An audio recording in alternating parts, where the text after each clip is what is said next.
The Prime Minister, with a certain swagger, returns to work. How you going? Ascending Capitol Hill, arguably at the peak of his political power. We've been an ambitious government, we'll continue to be an ambitious government, but we won't get carried away. It'll be hard not to. Saturday's election delivered a Labor landslide, decimated its political rivals and achieved Anthony Albanese's long-held ambition. I want Labor to be the natural party of government, but it's very clear that we will have a substantial majority in the House of Representatives. No majority in the Senate, but Labor looks to have increased its numbers and may be able to solely rely on the Greens to pass legislation the coalition opposes. The Greens are now in sole balance of power in the next parliament. A power he's being warned to use wisely by a Prime Minister with policies he's determined to implement. We have a clear mandate to build more housing. The key is supply.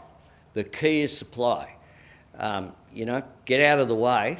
The Greens housing spokesman who opposed Labor's plans in the last parliament is out of the way and out of the parliament, one of the party's casualties on Saturday, on a night that saw voters reject a lurch to the left and right. There's a lot of blame to go around here.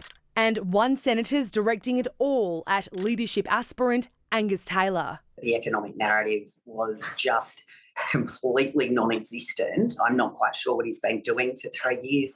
But party stalwarts say their problems run far deeper than that.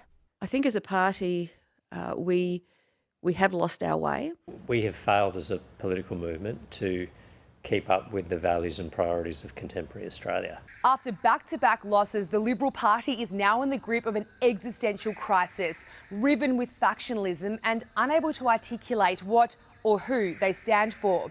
It's a problem that started at the state level and is now being echoed across the country.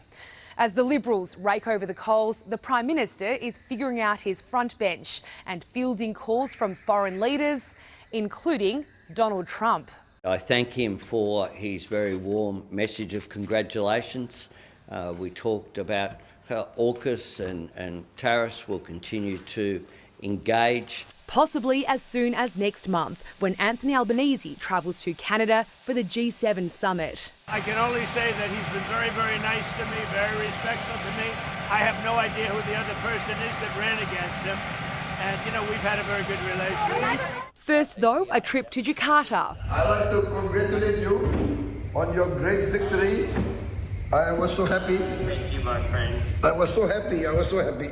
Thank you very much. The Prime Minister is too. Jane Norman, ABC News, Canberra.